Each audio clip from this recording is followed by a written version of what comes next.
Assalamualaikum warahmatullahi wabarakatuh. Kembali lagi di channel Kata Kita. Kali ini kita ada di segmen Sharing Time.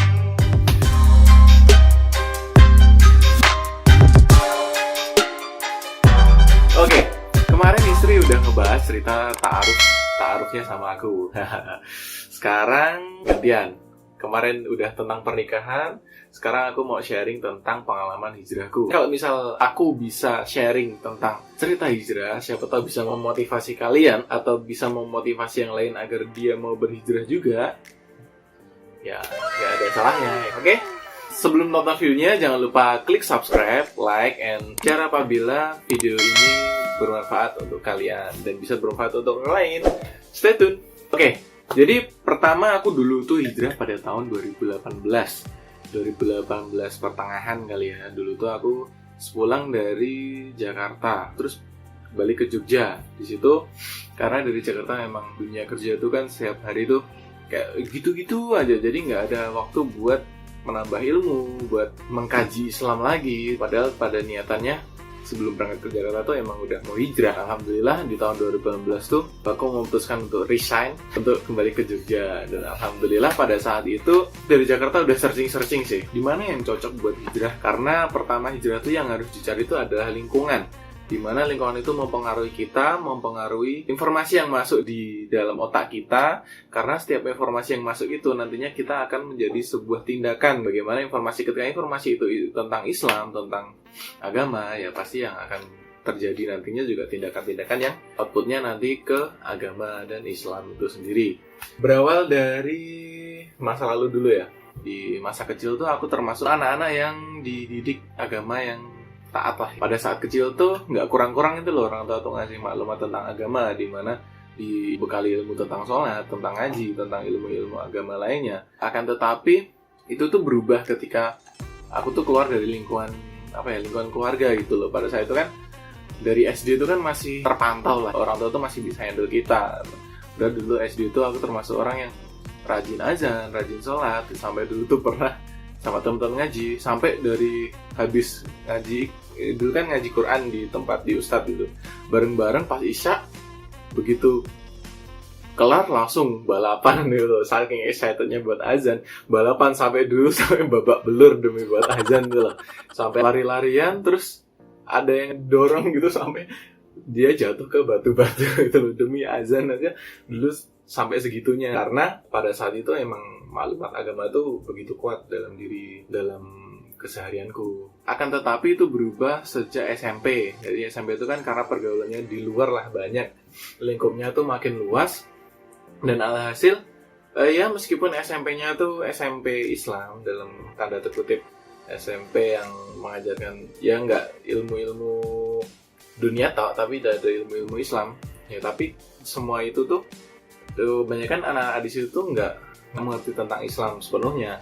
Jadi ada banyak membuat maklumat-maklumat itu dengan pemikiran-pemikiran mereka, sebenarnya jadi toksik di situ buatku. Pas SMP itu berubah, udah mulai kenal rokok, mulai kenal balap liar. SMP itu udah main balapan, jadi motor tuh ya udah nggak karuan lah. Itu karena SMP nggak ada maklumat agama, karena SMP juga udah nggak rajin sholat lagi, nggak rajin azan lagi. Ya otomatis kebawa ke pemikiran-pemikiran yang jauh dari agama hingga ke SMA. Dan pada SMA itu ada satu titik di mana aku tuh bingung. Dalam artian aku tuh, bener nggak sih agama yang selama ini aku peluk, bener nggak sih Islam ini? Karena bagiku pada saat itu agama itu bukan sebuah warisan, melainkan kita harus benar-benar percaya, harus benar-benar meyakini sendiri dengan pemikiran kita bahwa agama Islam ini adalah agama yang benar. Nah, karena aku bingung dan itu tuh aku memutuskan untuk yaudahlah, aku ibaratnya pensiun dulu untuk beragama gitu.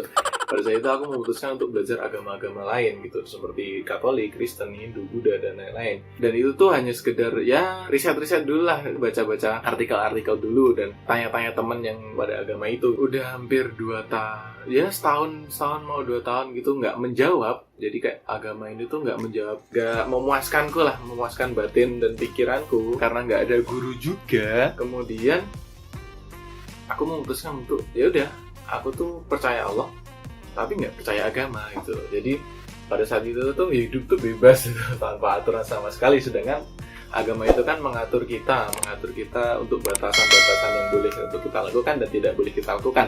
Dan ternyata lambat laun seiring berjalannya waktu, lama-lama tuh kayak manusia kan fitrahnya kan harus diatur ya. Karena kalau nggak diatur tuh ya nggak bisa. Mereka tuh sebenarnya nggak ada kepuasannya, seolah hidup tuh tanpa tujuan ketika nggak diatur dalam artian ya mereka tuh lepas gitu, bebas begitu aja. Dan mereka pada titik itu bingung, apa sih tujuanku untuk hidup ini? Apa sih tujuanku selama ini? Aku hidup itu untuk apa? Apakah hidup aku mati ya udah, atau hidup nantinya ada kehidupan lain?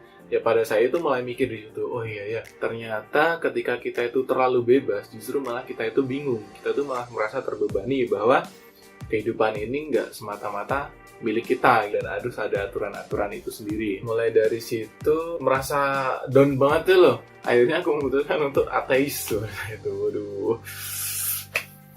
Horor banget tahu. Ibaratnya kalau bisa mengulang tuh nyesel lah bisa berpikiran seperti itu. Tapi karena dari awal aku memang ingin mempelajari agama itu, bahwa agama itu bukan sebuah warisan, melainkan kita harus meyakini itu sendiri, meyakini bahwa agama ini memang benar. Dengan kita mencari itu sendiri, ya mulai mencari lagi, dan pada saat itu karena mungkin makin nggak terkontrol, rasa nggak ada Tuhan, rasa yaudah hidup aja lah, bebas, free, mulai melakukan banyak maksiat lah. Dan ternyata ketika kita melakukan maksiat itu, sebenarnya kita nggak bahagia. Sebenarnya orang-orang yang melakukan maksiat itu ternyata tidak bahagia, justru malah kayak memaksa dirinya itu bahagia dengan kemaksiatan itu. Padahal yang dimana maksiat itu tuh hal-hal yang justru malah menyakitkan. Kayak seperti meminum Homer lah, kan dia itu membuat dirinya itu nggak sadar, dan justru malah dia itu menyakiti diri sendiri. Banyak yang minum Homer terus muntah-muntah, bingung, kayak kentang. Belum lagi narkoba misalnya. Narkoba kan benar-benar kayak merusak organ dalam kita, merusak saraf dan lain-lain. Itu justru malah merugikan. Dan mereka itu sebenarnya nggak seneng, tapi memaksa dirinya untuk bahagia. Dan itu tidak bahagia sama sekali. Sekedar untuk pengalihan dalam kehidupan nyata, berarti dia tuh menolak kenyataan bahwa dunia itu seperti ini. Pas ateis ini kan udah semakin gak ada tujuan lagi. Ada satu titik di mana aku tuh 2 hari 2 malam tuh gak bisa tidur, hanya memikirkan itu loh. Jadi down banget. Jadi aku rasa tuh hidupku tuh untuk apa sih? Aku kok ngerasa hidupku tuh hampa gitu. Ngerasa hidupku tuh gak berguna sama sekali. Terus ya itu tuh bener-bener 2 hari 2 malam tuh gak keluar rumah, malu ketemu orang. Akhirnya cuma bisa mikir kalau aku tuh bener nggak sih, karena 2 hari dalam nggak tidur dan mikir terus, cuma ngopi sama ngerokok, tak ada lupa makan. Dan pada subuh itu, habis subuh pada pagi hari itu tuh ngerasa badan tuh lemes terus langsung tiba-tiba jatuh, langsung kejang-kejang. Itu rasanya kayak sakaratul maut. Jadi di sini tuh bener-bener kayak diceritain di Al-Quran, itu tuh kayak tenggorokan tuh kering, rasa hausnya tuh bener-bener haus banget. Dan pada saat itu ngerasa ya Allah, aku terlalu jauh kayaknya ini. Mungkin Allah ini menegurku dengan cara aku harus bertobat. Dan pada saat itu aku langsung keinget dosa-dosa aku, semua. Ada orang-orang yang terdekat tuh lah di situ, kayak bapak dan nenek di situ, karena di situ langsung yang bisa hanya minta maaf. Terus ada kayak kamu harus istighfar. Aku hanya bisa istighfar dan bilang subhanallah. Terus kayak seolah bernegosiasi lah di situ. Terus saya bahwa ya Allah, berikanlah satu kali berikanlah aku kesempatan lagi untuk hidup gitu loh, untuk memperbaiki, untuk lagi mendekatkan diri kepadamu. Kalau misal aku udah tobat, maka aku akan berusaha sebaik mungkin agar bisa kembali ke jalanmu. Beberapa menit kemudian terus alhamdulillah itu tuh turun. Jadi itu kayak ngerasa nggak ada rasa-rasa itu lagi, udah nggak haus, nggak apa. Terus setelah istighfar dan zikir itu udah sama sekali nggak berasa. Cobalah kita cek medis. Habis itu masuk ke UGD, di scan semuanya, di sampel darah, di jantung dan lain-lain.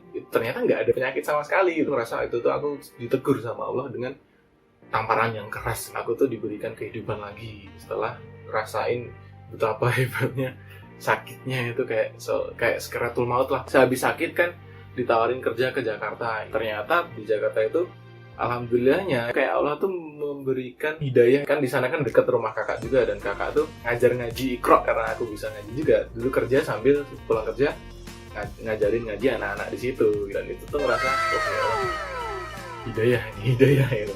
Dan di tempat kerja pun alhamdulillah itu dapet teman yang emang mengingatkan dalam Islam, mengingatkan lagi untuk selalu mendengarkan ceramah, selalu berzikir, dan selalu istighfar dan sabar. Mungkin itu semakin kuat, itu tuh kayak mendorongku tuh, oh aku harus belajar agama lagi, aku harus berhijrah, aku harus bertobat, benar-benar bertobat. Satu ketika aku buka-buka Instagram dan aku tuh melihat postingan saudara salah satu pengurus di Yo Ngaji Jogja pada saat itu. Terus aku mulai tertarik nih, wah ada ya tempat hijrah, tempat ngaji tapi seasik ini. Ternyata nggak ngebosenin, dimana di tongkrongan pun kita bisa ngaji, terus di tempat olahraga kita juga bisa membahas tentang Islam, dan semua itu dikemas dengan apik, dengan media yang pada saat itu tuh aku tertarik karena belajar Islam tuh nggak harus kaku, nggak harus di masjid. Ternyata tuh kita bisa bareng-bareng dalam satu lingkungan pergaulan. Alhasil aku memutuskan untuk bergabung di Yo Ngaji Jogja, kalau nggak salah angkatan 7, kalau nggak 8, karena di situ udah mulai nyaman.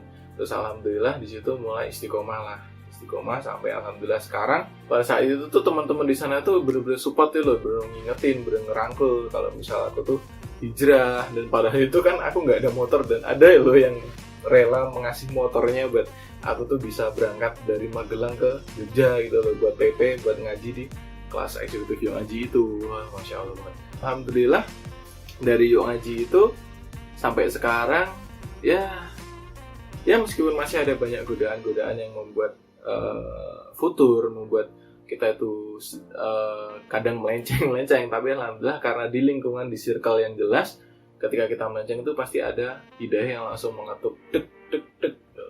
Jadi kita tuh nggak bisa jauh-jauh untuk menuju ke masa lalu lagi. Sering kita tuh seolah-olah malah diingatkan bahwa kita tuh harus kembali ke jalan yang lurus terus, kita harus memperbaiki, kita harus level up terus, bahwasanya kita itu di dunia ini harus berdakwah gitu loh. Ketika manusia itu sudah memutuskan untuk berislam, maka kita harus menyampaikan walaupun hanya satu ayat kebaikan kepada orang lain, agar kebaikan ini dirasakan oleh orang lain.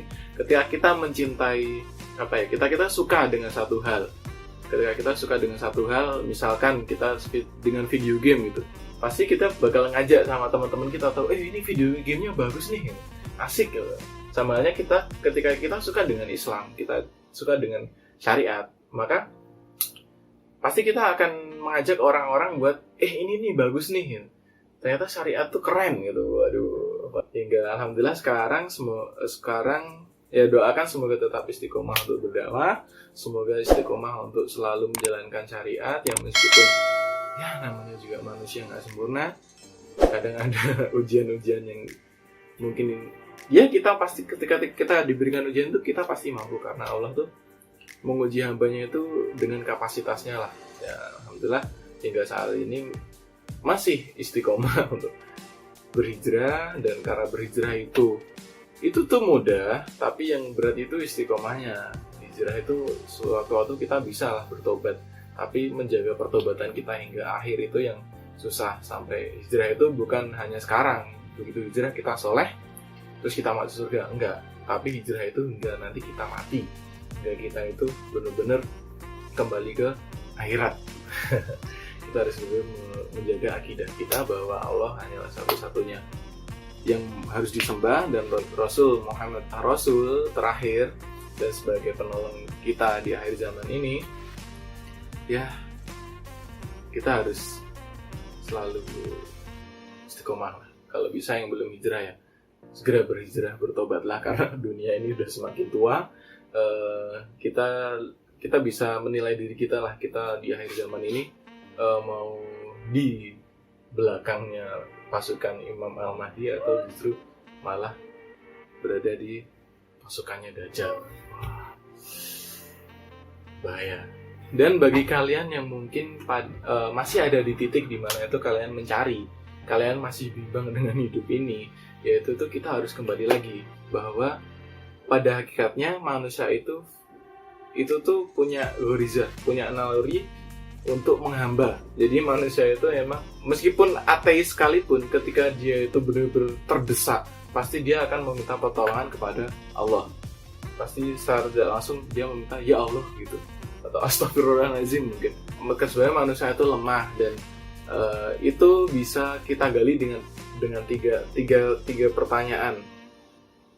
Dari mana kita berasal, untuk apa kita hidup di dunia, dan kemana kita setelah mati. Ketika kalian bimbang, coba kalian mencari jawaban dari 3 pertanyaan ini. Bahwasanya manusia ini diciptakan dari mana, untuk apa hidup di dunia, dan kemana setelah kematian. Dan itu tuh terjawab ketika kalian itu mau belajar Islam lagi, menggali Islam itu lebih dalam lagi. Ya, kalau misal kalian bingung, ya coba gabung di FAS di kelas eksekutif yang ngaji, yang dulunya kelas eksekutif yang ngaji, terus sekarang ke FAS. Nanti di akhir bakal aku kasih cuplikan lah keasikannya aku dulu ikut nge-FAS gitu. Oke, cukup sekian cerita hijrahku, ya mungkin semoga bermanfaat lah dan menginspirasi kalian dengan cerita itu tadi. Terima kasih udah menonton. Dan apabila kalian punya cerita hijrah kalian masing-masing, boleh ditulis di komentar.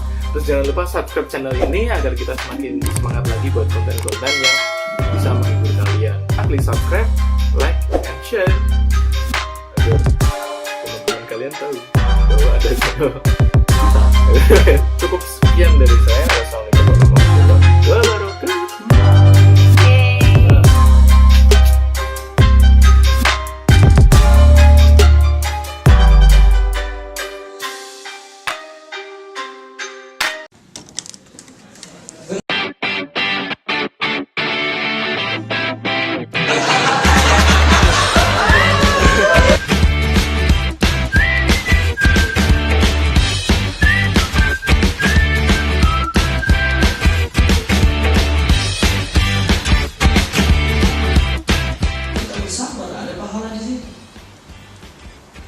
Jadi gak ada yang buruk, ya.